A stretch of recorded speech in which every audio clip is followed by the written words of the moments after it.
Some ancient buildings have survived earthquakes for over 1,000 years. This incredible longevity was no accident. It was the result of forgotten genius, a deep understanding of how to build in harmony with a shifting earth. Today, you will learn the precise architectural secrets that allowed temples and towers to endure violent tremors while modern structures fall. What did these master builders know that we have since overlooked? How did they design with flexibility instead of rigid force? By the end of this exploration, you will possess a new perspective on resilience, one that could redefine how we build our future. What does it truly mean to construct something that lasts? A 5-story pagoda stands in a Japanese forest, its wooden frame swaying gently as the ground trembles. It does not fight the earthquake, it dances with it. This is the first great secret of ancient earthquake resistance, a principle modern engineering is only now fully appreciating. The building is flexible by design. Its rigid components are connected by complex wooden joints that act not as nails, but as living hinges. They allow the entire structure to rock and sway, absorbing the violent energy of a tremor and dissipating it as a gentle, rhythmic motion. Think of a tall tree in a strong wind. It bends so it does not break. The pagoda does the very same thing, its wooden skeleton moving with the earth rather than against it. This genius lies in the specific joints themselves, an interlocking system of brackets known as Tokyo in Japan or dugong in China.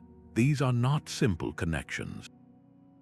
They are intricate, layered networks of wood fitted together without a single metal nail.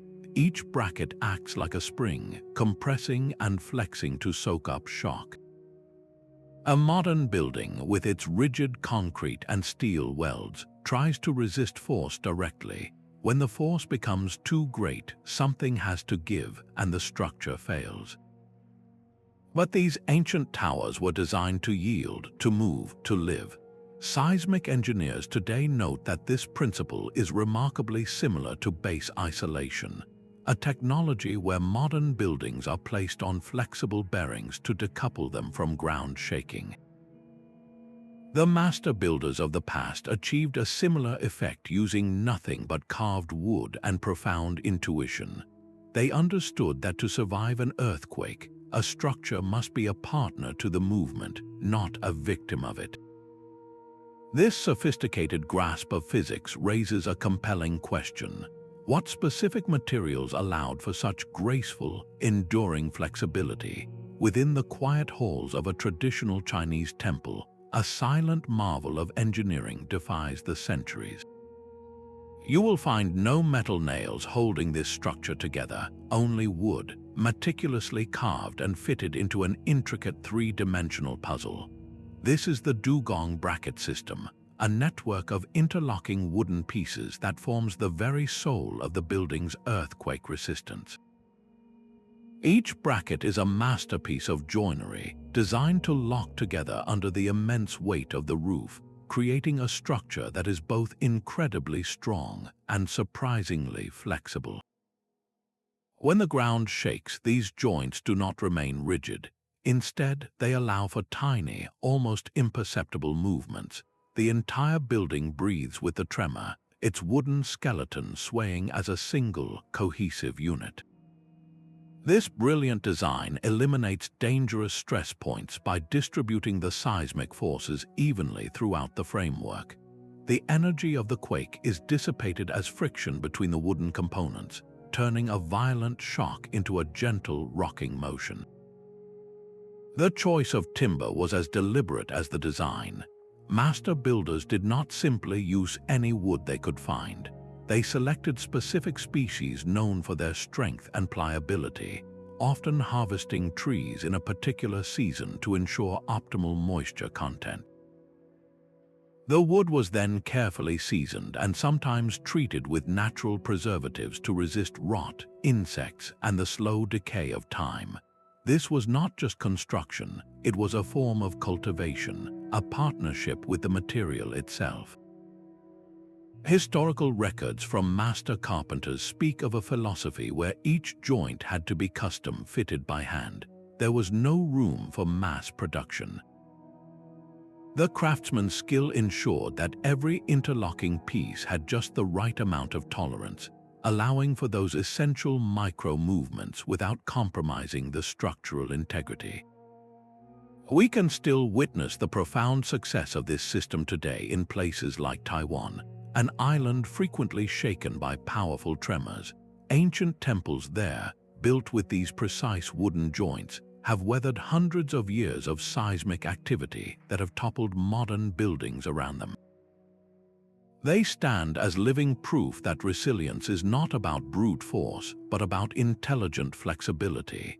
This deep, intentional understanding of material guided every aspect of the ancient builders' work.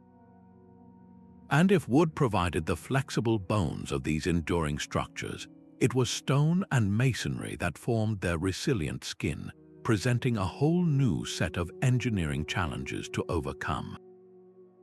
High on a mountain ridge, the stone walls of Machu Picchu do not simply stand against the Earth's power. They move with it. These are not rigid, mortared barriers but intricate puzzles of perfectly shaped granite, each stone resting upon another without any binding agent. This is the principle of breathing masonry, a brilliant seismic adaptation where the entire structure is designed to shift and then resettle, exactly as it was before. The Inca builders understood something profound. A wall that is too rigid will crack and fall, but a wall that can sway will endure. They used gravity and friction as their primary tools, carving each stone with such precision that the friction between them locks the wall together, while still allowing for that essential, life-saving movement during a tremor. Archaeologists studying these sites note the walls often feature a subtle inward taper, growing slightly narrower towards the top. This design, combined with interlocking angles, guides the stones to settle back into alignment after the shaking stops, a self-correcting system engineered from rock. The same genius appears across the world in the dry stone walls of ancient Greek and Roman construction. Many of their most enduring structures were not solid blocks of masonry. Instead, they featured rubble-filled cores. The outer walls of finely cut stone acted as a stable shell, while the inner mass of loose stone and earth acted as a cushion, absorbing and dissipating seismic energy that would otherwise shatter a solid wall. This was not primitive construction. It was a highly sophisticated approach to managing forces that we still grapple with today. It prompts a deeper question about the very shape of safety. How did these builders translate this understanding of flexible materials into the complete form of a building, crafting entire structures that were inherently resilient from the ground up? The shape of a building is its first defense against a trembling earth. Across continents, ancient architects consistently gravitated towards one powerful geometric form, the pyramid. From the stepped temples of Mesoamerica to the storied pagodas of Japan, this tapered design is not merely an aesthetic choice. It is a profound application of physics, perfected long before the equations were ever written. A pyramid's wide base and narrowing profile create an exceptionally low center of gravity, making it incredibly difficult to topple. During an earthquake, the forces that cause a tall, slender tower to collapse are dramatically reduced in a structure that grows more stable as it rises. This intuitive understanding of mass distribution is visible in the majestic Borobudur Temple in Indonesia. This massive Buddhist monument, with its 9 terraced levels, each smaller than the last, has withstood over a millennium of intense volcanic and tectonic activity. Its immense weight is pushed downward and outward into its broad foundation, anchoring the entire form against the shifting ground. But the genius of form goes beyond simple geometry. Inside a classic Japanese pagoda, a massive central pillar known as a Shinbashira descends through the heart of the structure, often hanging freely from the roof or resting just above the foundation. This central column does not carry the building's weight. Instead, it acts as a gigantic pendulum. When the pagoda sways in an earthquake, this heavy timber swings in the opposite direction, creating a counterforce that dampens the motion and prevents the violent whipping that could shatter the tower. The building's tapered exterior works in concert with this internal pendulum, reducing the wind and seismic loads experienced at its highest, most vulnerable points. Modern engineering analysis confirms that these shapes minimize what is called the overturning moment, the tendency for a force to tip a structure over. The master builders did not have this term, but they understood the reality it describes. They saw that a thoughtful shape could guide destructive energy safely into the earth, transforming a potential catastrophe into a manageable sway.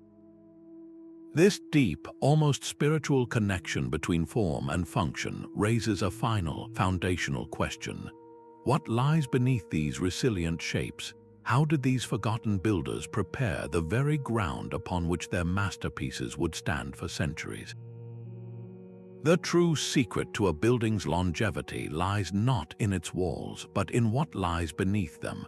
Deep below the surface, ancient builders engineered foundations that could float and adapt. In the historic regions of Turkey, entire neighborhoods were constructed upon a flexible grid of timber beams.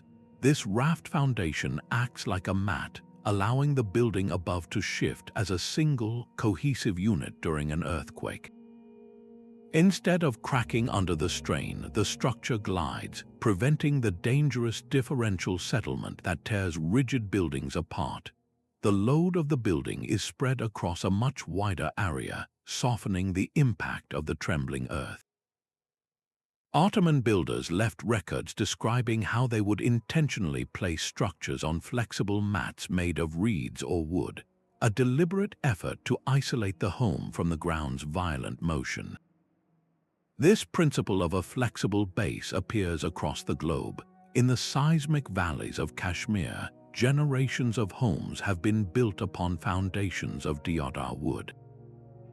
This specific timber, known for its strength and resilience, acts as a natural shock absorber. Modern scientific studies have confirmed what these builders knew intuitively, that the wood's cellular structure provides remarkable damping properties, soaking up destructive energy before it can travel upwards.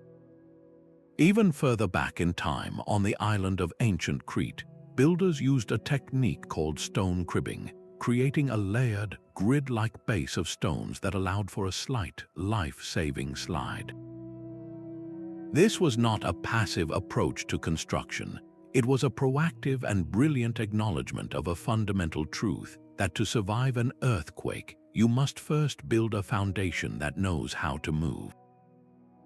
This universal thread of innovation, from Turkey to Kashmir to Crete, compels us to look beyond the blueprints and into the very culture that gave rise to such foresight. What worldview enabled these builders to see the earth not as a fixed stage, but as a dynamic partner in their architectural dreams? The blessing of a central pillar was far more than a ceremony. It was a profound act of engineering.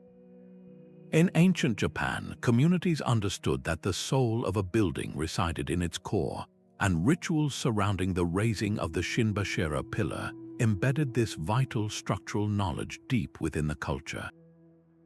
This was not superstition, but a powerful method of preservation.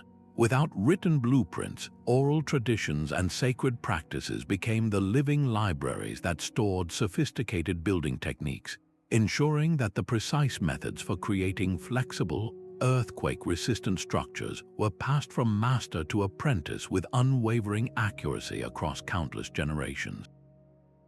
The spiritual significance of the ritual guaranteed its repetition, and in that repetition, the survival of the knowledge itself. This deep interconnection between belief and building is a universal thread. Anthropologists studying indigenous practices across the Americas note that many tribes held mythologies that directly informed their construction choices. Stories and taboos often warned against building on land believed to be inhabited by unstable spirits or restless earth deities. Remarkably, these culturally designated forbidden zones frequently aligned with geologically hazardous areas, places prone to liquefaction or landslide. The cultural narrative, passed down through generations, effectively encoded a sophisticated understanding of seismic risk long before the science of geology existed. The Earth's tremors were seen as expressions of immense divine forces, and the architectural response was to build in a way that honored both the physical and the spiritual reality. A structure was not just a shelter, it was an offering, a gesture of balance intended to coexist peacefully with a powerful, living world. This cultural framework did not hinder practical engineering, it actively fostered it, creating a resilient mindset where every joint, every foundation, and every chosen building site was the result of a deep, accumulated wisdom. This foundational worldview, where culture and construction were inseparable, naturally gave rise to the stunning regional variations we can still observe today, each one a unique answer to the same eternal question of how to live safely upon a shifting earth. The genius of ancient builders was not a single secret, but a language of adaptation spoken in countless local dialects. In Nepal's Kathmandu Valley, the very ground amplifies an earthquake's energy, a phenomenon of the soft sedimentary basin below. Here, builders responded with a unique style of brick and timber construction, using flexible wooden frames to encase masonry, allowing the entire building to sway as one unit and dissipate that amplified force. They did not fight the nature of their land, they designed for it. This principle of localization appears everywhere you look. High in the Himalayas, you find homes with massively heavy stone bases that taper into lighter, more flexible upper stories. This design dramatically reduces the inertial forces during shaking, preventing the building from whipping itself apart. In the Andes, ancient masons constructed walls that leaned subtly inward, a technique that used gravity to enhance stability, creating a form that actively resists toppling. These were not random stylistic choices. They were direct, intelligent responses to the specific seismic personality of each place. Geologists note that ancient builders possessed a remarkable, almost intuitive understanding of their terrain. They observed fault lines and soil types, often avoiding areas we now know are prone to liquefaction, where solid ground can turn to liquid under seismic stress. Their knowledge came from generations of watching the land. In the arid regions of Iran, where frequent tremors shake the earth, the primary building material was adobe, sun-dried mud brick. While strong under compression, adobe walls can shatter apart in an earthquake. The local solution was as elegant as it was effective. Builders integrated horizontal wooden ring beams called bond beams throughout the structure. These beams, often placed at the top of walls and at lintel levels, act like belts, tying the entire building together into a single, coherent box that resists the shaking forces trying to pull it apart. From the brick and timber of Nepal to the reinforced adobe of Iran, every solution was a conversation with the local environment, using locally available materials to solve locally understood problems. This deep, nuanced grasp of context reveals one final, universal principle that cuts across all these regional styles, a subtle rule of form that governs stability itself. A perfectly symmetrical Mughal palace does not just please the eye, it calms the trembling earth. In the architectural wisdom of ancient India and Persia, symmetry was a deliberate defense against one of an earthquake's most destructive behaviors, the torsional force. This is the violent twisting motion that can wrench an irregular building apart, as one side moves differently from the other. By distributing mass and openings with meticulous balance across the floor plan, these forgotten builders created a structure that would shake as a unified whole. The seismic waves would encounter no weak corner or overloaded wing to exploit, no leverage point to initiate a fatal twist. Historical manuscripts from Persian architects detail how they would map out load paths with astonishing precision, ensuring that the weight of every wall, arch, and dome was channeled evenly down through the foundation. This principle of balanced massing is brilliantly demonstrated in the grand central courtyards found in so many of these structures. The courtyard was not merely an empty space.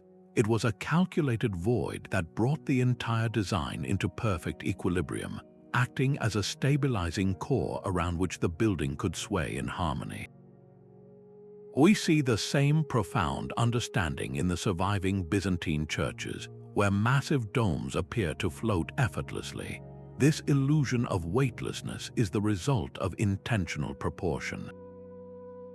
The builders shaped the supporting arches and pillars to direct the immense forces of the dome straight downward along the strongest possible axes, creating a fluid, predictable path for seismic energy to follow into the ground.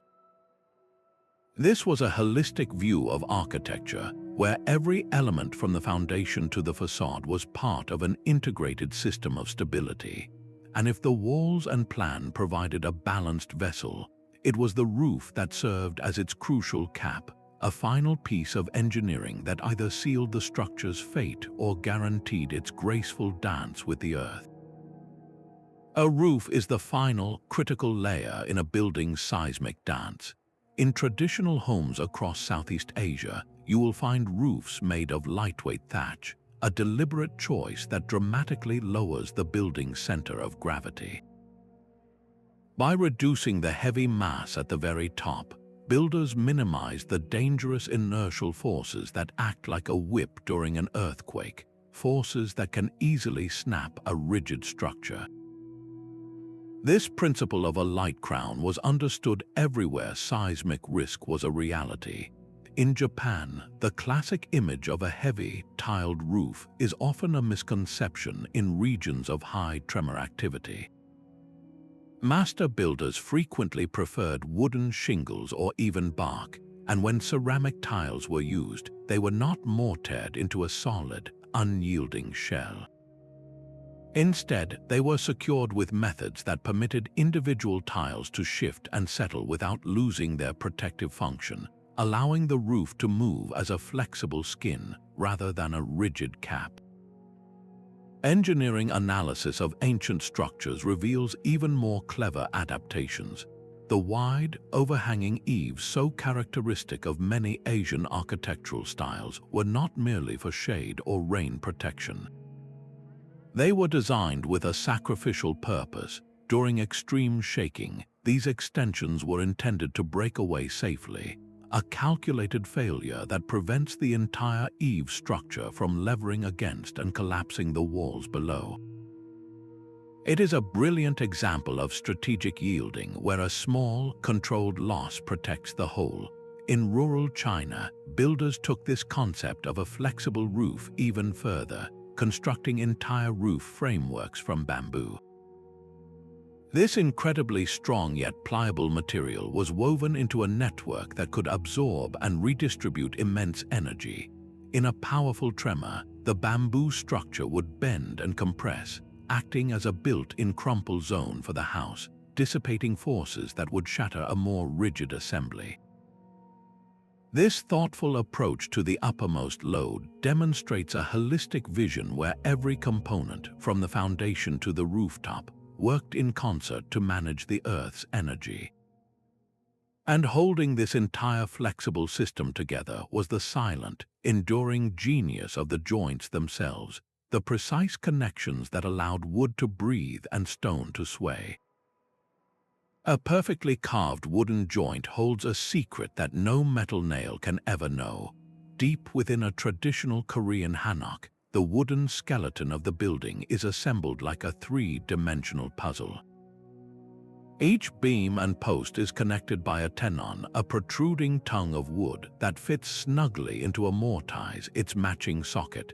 This is not a rigid lock. It is a carefully calculated partnership, a connection designed to permit a minuscule, life-saving flex. When an earthquake strikes, the entire frame can sway, the joints groaning as they absorb the tremendous energy. Then, as the shaking subsides, the precise fit of the wood guides the structure back to its original, perfect alignment. This is the forgotten art of advanced joinery, a system that uses friction and geometry where we might use steel and bolts. The problem with rigid metal fasteners is their inability to forgive. They concentrate stress at specific points, creating a potential for sudden, brittle failure when forces exceed their strength. The wooden joint, by contrast, distributes those same forces across a wider area, its organic fibers compressing and relaxing in a graceful dance. Master craftsmen did not rely on a single, universal joint.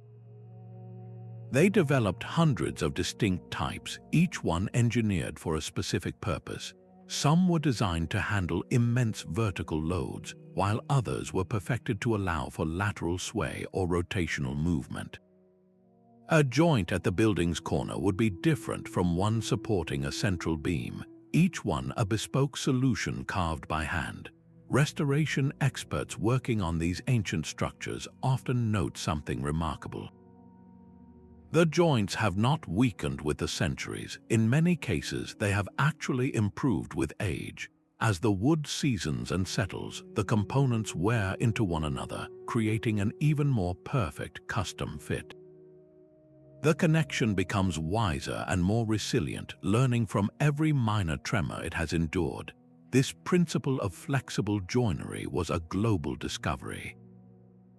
In the half-timbered houses of medieval Europe, builders used massive wooden pegs to hold their frames together. They employed complex dovetail and lap joints, all cut to allow the structure to shift with the ground's movement and the changing seasons without collapsing.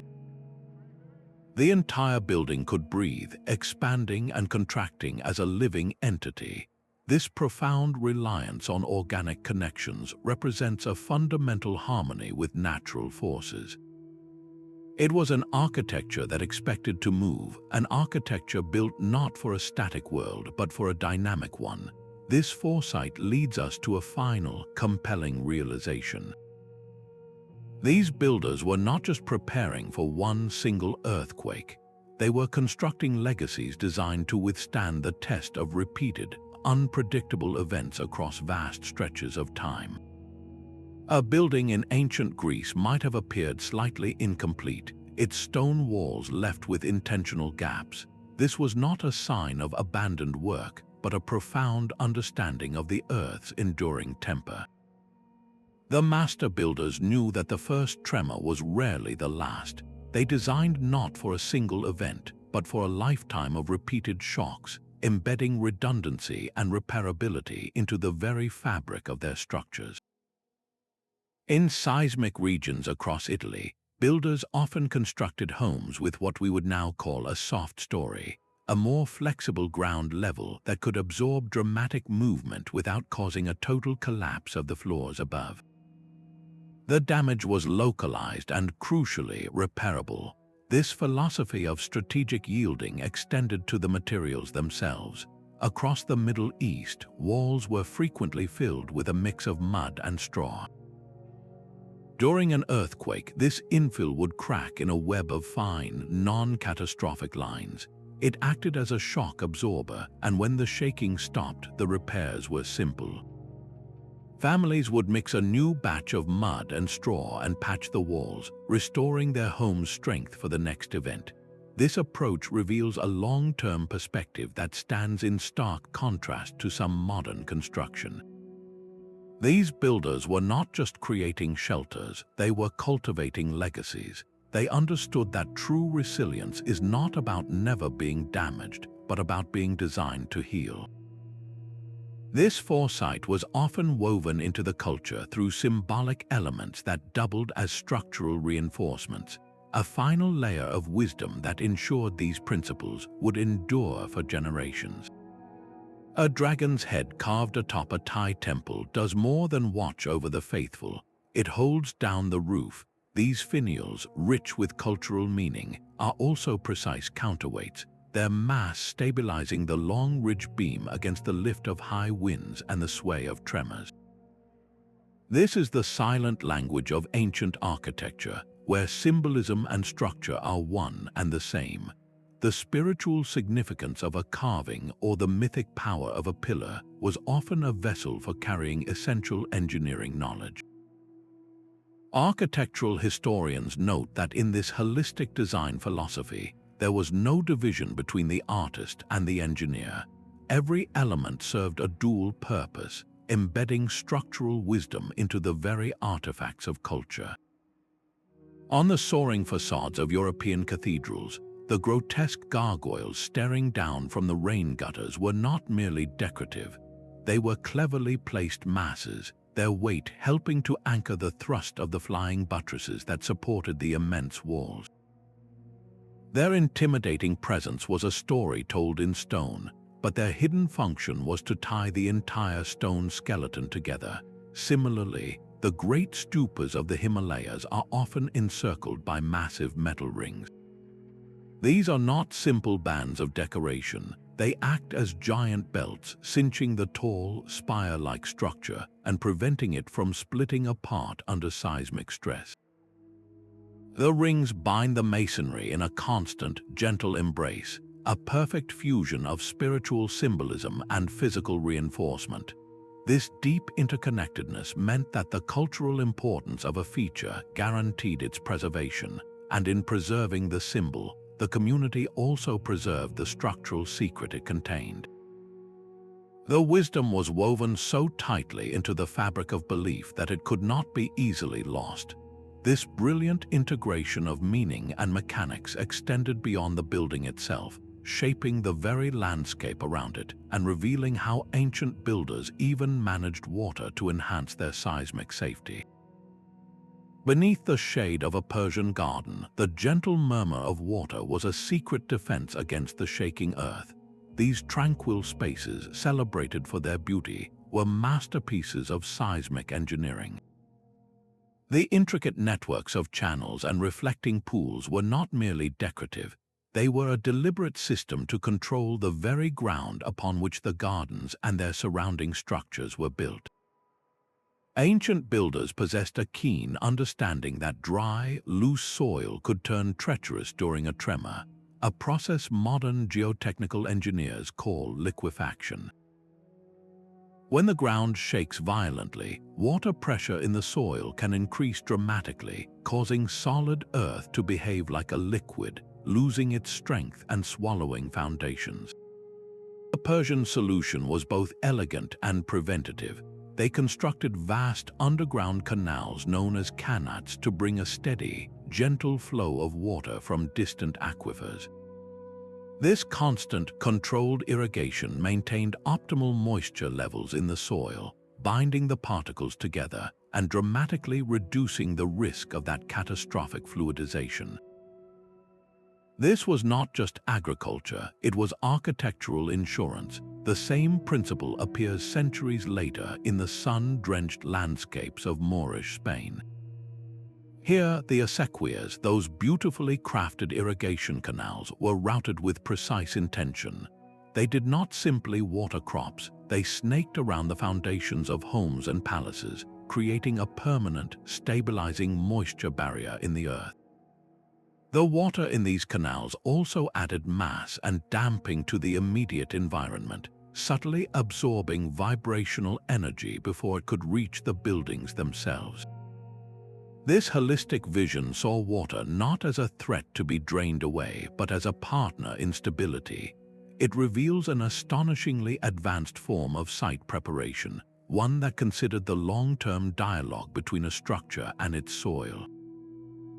This deep, accumulated knowledge of how to prepare the land was not held in a single textbook or blueprint. It was a living wisdom, cultivated and preserved by the entire community, a collective memory that ensured these life-saving techniques would endure long after the original builders were gone. A master carpenter did not need a blueprint to recall the exact angle for a dovetail joint. He had a song for it.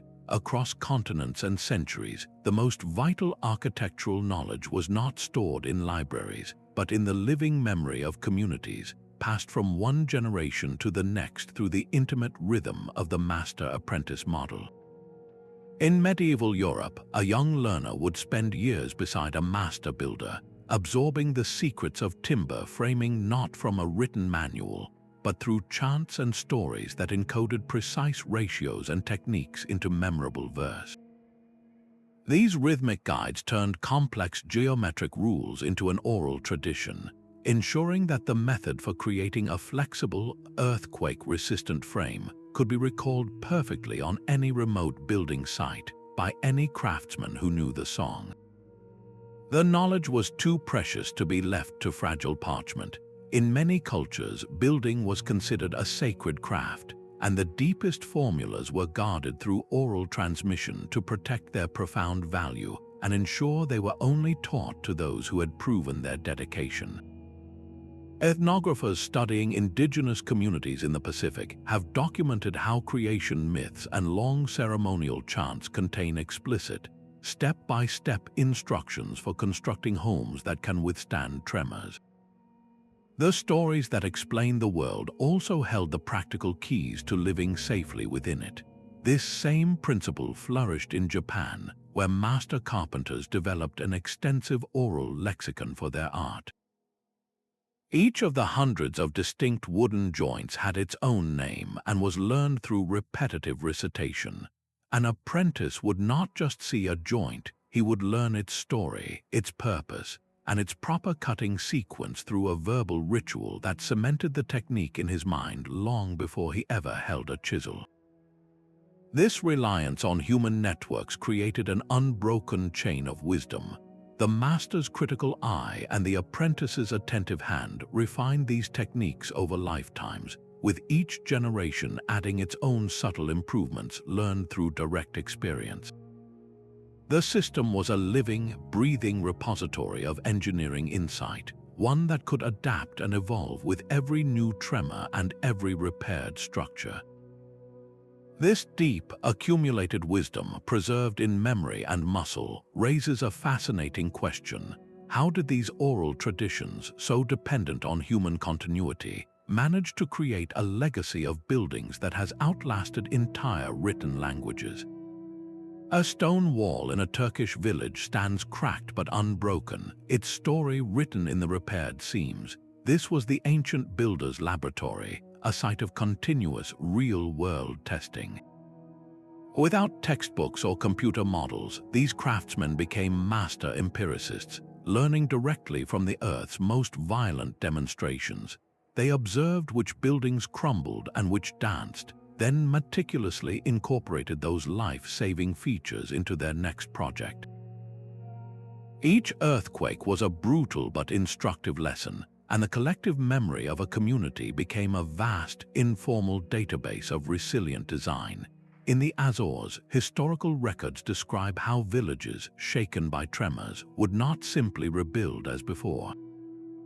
They would subtly alter the footprint of a home, thicken a foundational wall, or change the angle of a roof, each modification a direct response to the failures they had witnessed. This was an iterative process of refinement, a slow, deliberate honing of technique across generations. In ancient Italy, you can still trace this evolution in structures that were damaged and repaired multiple times over the centuries. Archaeologists note how later repairs often introduce flexible wooden lintels above doorways where solid stone once was, or add diagonal timber bracing to walls that had previously cracked. Each repair was not just a patch, it was an upgrade, an embedded lesson from a past collapse. This pragmatic, observational wisdom allowed builders to intuitively grasp principles that modern engineers would later formalize with mathematics. They understood proportions, load paths, and the dynamics of motion not through equations, but through the patient, cumulative study of success and failure written in stone and timber. Their greatest innovation was this very process, a lifelong conversation with a living, shifting world. A temple spire in India aligns with the cosmos through a language of precise mathematical ratios. These proportions, believed to resonate with divine order, also created a framework of incredible physical stability. The builders used a system of sacred geometry, where every dimension of the temple, from the width of its base to the height of its tallest tower, was determined by a fixed set of modular measurements. This was not random mysticism, it was a code for structural integrity. The consistent repetition of these ratios, often related to the golden mean or Fibonacci sequences, ensured that the building's mass was distributed along ideal load paths. The entire structure became a single, balanced entity, where seismic forces could travel smoothly through the form without encountering a weak, disproportionate section that might collapse. The same intuitive mathematics shaped the soaring Gothic cathedrals of Europe. The flying buttresses that cradle those immense stone walls are not just architectural flourishes. Their exact angle and curvature were calculated through geometric rules to channel the lateral thrust of the roof and dome away from the main walls and safely down into the ground. This brilliant counterbalancing act, often worked out on tracing floors by master masons, was a direct response to the push and pull forces that an earthquake would violently exaggerate. In Islamic architecture, this principle of geometric resilience finds expression in the intricate star and Joinery patterns gracing mosques and palaces. These interlocking designs are far more than decoration. They form a continuous network of triangles and polygons, a geometric strategy that inherently triangulates and stiffens large wall surfaces against twisting and shearing. The complex pattern acts as a distributed reinforcement, preventing cracks from propagating in a straight, catastrophic line. This seamless blending of mathematical truth and spiritual meaning produced forms that were both spiritually significant and physically sound. The enduring legacy of these structures compels us to look beyond the stone and timber to see how builders also adapted to another constant force, the very climate they inhabited. A wind-catching tower in the heart of a Persian desert city does more than draw cool air into a sweltering home. Its massive, vertical structure acts as a deep anchor, stiffening the entire building against lateral forces. This is the elegant synergy of climate and quake, where the very features designed for daily comfort became secret reinforcements for moments of extreme stress. The thick, earthen walls that kept the blistering sun at bay also provided immense shear strength, resisting the racking motion of an earthquake. The small, strategically placed windows that minimized heat gain created fewer weak points in the facade, allowing the wall to behave as a solid, unified plate that could sway without shattering.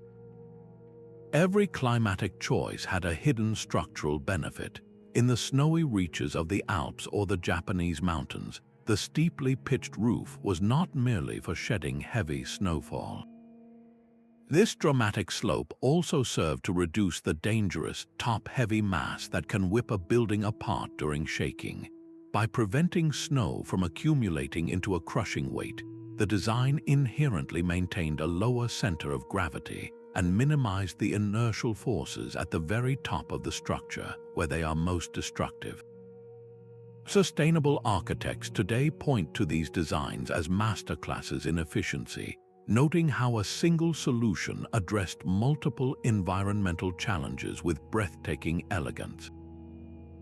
This multifunctional thinking extended to the very layout of communities. Throughout the Mediterranean, the shaded courtyards and continuous arcades that defined urban life were not just social spaces. They formed a network of rigid frames, their colonnades bracing the structures that surrounded them. The courtyard itself, a sheltered outdoor room, often acted as a central, stabilizing void around which the building could flex and move as a coherent unit. This was not an architecture of isolated objects, but one of interconnected systems where the need for shade and airflow naturally produced a form that was inherently braced against tremors. This deep integration of climate response and seismic resilience reveals a holistic philosophy that saw no distinction between living well and living safely. It prompts us to look beyond individual buildings and consider how entire cities were organized to collectively withstand the Earth's power. The narrow, winding streets of an ancient city were far more than medieval charm. They formed a dense, interlocking web where buildings could lean on one another for support when the ground shook. This was urban planning as a collective defense, a strategy where the entire city became a single, resilient organism. Builders intentionally clustered structures close together, creating a mutual buttressing effect. A wall starting to fail in a tremor would be caught and held by the sturdy home next door, preventing a chain reaction of collapse. This principle of communal support transformed a potential disaster into a manageable event, where the strength of the community was literally built into its architecture. Yet these dense networks were always balanced with crucial voids. Central plazas and public gardens were not merely social hubs. They were designated safe havens, intentionally left open to serve as firebreaks against the blazes that often followed quakes and as gathering points for survivors. These clearings provided a place of refuge when the shaking stopped, a life-saving emptiness woven right into the urban fabric. The wisdom extended far beyond the city walls. In Japan, historical village plans show settlements carefully situated on stable bedrock, consciously avoiding the soft, unstable soils at the base of hills that were prone to catastrophic landslides. This was not a matter of chance, but of deliberate choice informed by generations of observing the land's behavior. Centuries earlier, the cities of the Indus Valley were laid out in precise grid patterns. These organized streets were not just for orderly processions. They formed clear, unobstructed pathways for rapid evacuation and for the efficient distribution of aid and resources in a crisis, turning chaos into manageable order. This macro-level planning, the thoughtful arrangement of an entire community, was the essential counterpart to the micro-level techniques of flexible joints and balanced forms. It reveals a holistic vision where safety was a collective endeavor, embedded in the very map of the city, and holding this entire physical system together was a deeper, spiritual framework that gave these practical choices profound cultural meaning. A sacred grove of trees was never to be cut for timber, a rule observed for generations. This was not mere superstition, but a profound cultural mandate that preserved a natural seismic defense. The spiritual beliefs that guided ancient builders often created invisible maps of safety, dictating where and how to build in ways that inadvertently avoided the Earth's most treacherous zones. In ancient China, the practice of feng shui provided a sophisticated framework for this. A master of feng shui would determine the orientation of a home or temple by reading the energy of the land, aligning structures with stable, protective directions. Historians of these traditions note that the principles often discouraged building in areas with certain water flows or land formations, which we now recognize as locations prone to erosion or sitting directly atop active fault lines. The spiritual logic of harmonizing with the landscape produced a result that was geologically sound. The taboo against cutting specific trees, revered as the abodes of spirits, served a similar purpose. These protected groves on hillsides acted as natural anchors, their deep root systems preventing the very landslides that could bury a village below. The community's respect for the sacred directly preserved the physical stability of their home. This deep cultural embedding of safety is vividly clear in the building traditions of Native American pueblos. Their ceremonial cycles and oral histories often dictated the specific seasons for construction. Community elders would initiate building or repair work only after certain rituals were performed and during particular times of the year.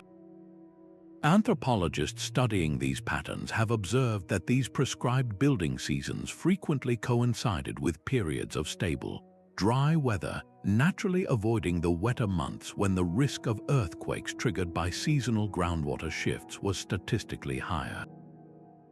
The spiritual calendar, therefore, became a silent, reliable guide for scheduling labor in a way that minimized seismic risk. The knowledge was not stored in a manual, but lived within the rhythm of community life, passed down through stories, songs, and ceremonial practice.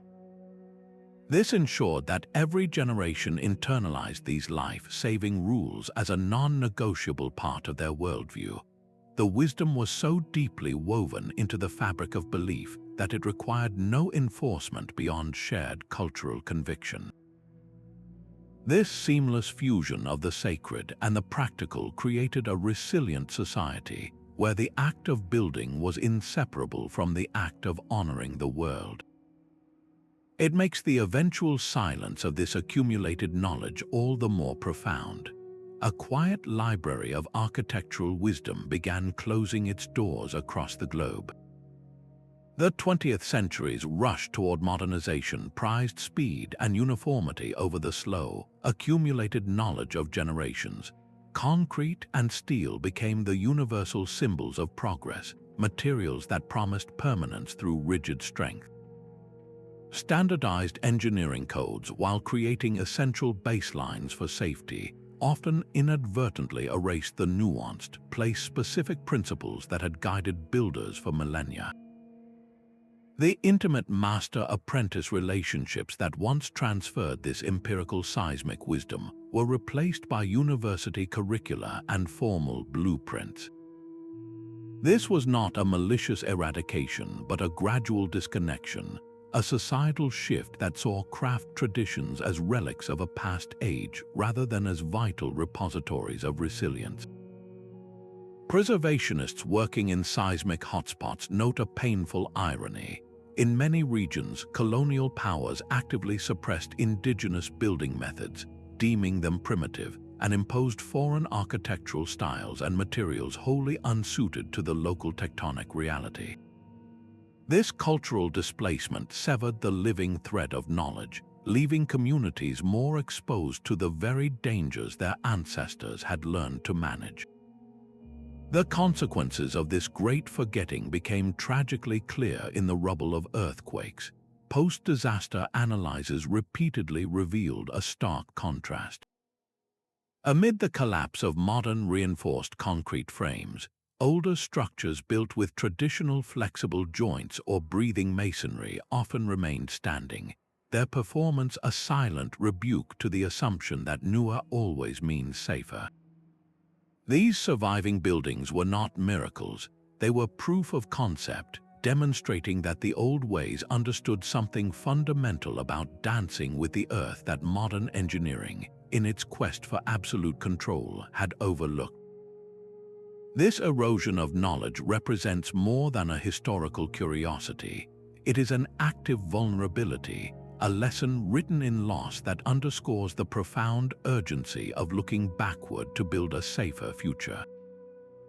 This imperative naturally drives a new quest, one where sophisticated technology is now being used to decode the very secrets it once helped us forget. Inside a university laboratory, a scale model of a 5-story pagoda stands on a massive metal platform. With the push of a button, the platform begins to shudder violently, simulating the force of a powerful earthquake. The wooden model sways dramatically, its upper floors tilting at an alarming angle, yet it does not break. It dances on the shake table, just as its full-sized counterparts have for centuries, and when the shaking stops, it settles perfectly back into place. Engineers watch the data stream in, their instruments quantifying what ancient builders knew intuitively. The intricate joinery, the suspended central pillar, the layered brackets, all of these elements work in concert to dissipate energy. The scientific data reveals a clear story. The building's flexible skeleton converts the violent, jerking energy of the quake into a smooth, rhythmic rocking motion. This is not a vague notion of old-world charm. It is a measurable, repeatable principle of physics. Researchers now use advanced computer simulations to model the complex behavior of traditional timber frames. They can visualize the precise paths that stress takes through the dugong brackets, watching as the force is spread across dozens of interlocking pieces instead of concentrating on a few rigid bolts. The wood itself, with its natural cellular structure, provides a quality that engineers call damping, a built-in ability to absorb vibrational energy and turn it into harmless heat through friction. This scientific validation extends beyond wood. Studies on the dry stone walls of the Inca, walls built without mortar, show how the individual stone's micros shift during a tremor. This movement creates friction between the granite blocks, effectively grinding the earthquake's energy into dust. The entire wall breathes, moving and then resettling into its original, perfect alignment, a process that rigid, mortared masonry cannot survive. Prominent seismologists have published papers expressing a kind of professional admiration for these pre-industrial designs. One leading structural engineer noted that the ancient approach of creating a flexible, dissipative structure is, in essence, the same goal behind our most advanced base isolation systems today. We are now, in many ways, rediscovering the wheel. This convergence of old and new knowledge is not just theoretical. In the historic centers of cities like Lima, Peru, and Kyoto, Japan, you can see traditional principles being applied in modern retrofits. Engineers are installing concealed wooden braces that mimic the flexibility of ancient joints, strengthening centuries-old structures without compromising their historical integrity. They are using synthetic materials to create modern versions of the shock-absorbing foundation mats used in Ottoman Turkey. The past is providing a blueprint for a more resilient future, offering proven solutions that work in harmony with the Earth's power. This scientific confirmation invites a profound shift in perspective, challenging us to see these forgotten techniques not as relics, but as a vital library of knowledge waiting to be reopened. A new school rises in a seismic region, its concrete frame reinforced not with rigid steel alone, but with the ghost of an ancient idea. Hidden within its walls are modified versions of those intricate dugong brackets, now crafted from advanced polymers that mimic the flexible strength of aged timber. This is not a historical recreation, but a forward-looking fusion where the deepest principles of the past are being translated into the language of modern building codes. The goal is a structure that offers both the certified safety demanded today and the graceful resilience perfected over centuries. This movement is gaining momentum where the Earth shakes most. In New Zealand, official guidelines now encourage the incorporation of traditional Maori and Pacifica architectural knowledge, recognizing that the flexible timber lattices used in ancestral meeting houses hold profound lessons for withstanding tremors. Similarly, in Chile, engineers are developing hybrid designs that pair contemporary concrete with seismic isolation foundations inspired by the timber raft grids found in historical construction. An architect deeply involved in one of these projects notes that the surprising outcome is often greater cost-effectiveness. By designing a building to move and dissipate energy, rather than to resist it with immense brute strength, the overall material requirements can be reduced, creating a solution that is both more sustainable and more resilient. We see this same principle applied in California, where a renewed interest in rammed earth construction is meeting modern seismic demands. This ancient technique, which uses compressed soil to form thick, thermally massive walls, is being updated with the integration of flexible seismic bands. These horizontal belts of reinforcing material, often made of bamboo or modern composites, are woven through the earthen walls, tying them together into a single, flexible unit that can sway as one. The result is a building with a far lower carbon footprint that is also inherently tougher in an earthquake. These initiatives represent more than just technical innovation. They are a form of cultural restoration, reconnecting communities with a built heritage that was nearly erased. The living legacy of the forgotten builders is no longer confined to museums. It is becoming the blueprint for a safer, more adaptable future. This practical revival compels a fundamental question. How do we ensure these hard-won lessons are not lost again, but are instead passed on to the next generation of builders? The quiet rhythm of a mallet tapping wood marks a new kind of classroom. In workshops from Turkey to Japan, a vital transfer of knowledge is happening once more as elderly master craftsmen guide the hands of a new generation. These are not just lessons in joinery, they are lessons in resilience, a direct passing of the torch to ensure these ancient secrets do not fade into silence. Young engineers and architects trained in the latest computer modeling now sit beside traditional carpenters, learning to feel the way wood locks together, to understand the precise tolerance that allows a structure to breathe. This fusion of empirical wisdom and modern science is creating a new kind of builder, one who can read both a digital blueprint and the story held within an 800-year-old bracket. Universities are formally integrating these case studies, analyzing the seismic performance of historic pagodas and Inca walls not as curiosities, but as foundational textbooks.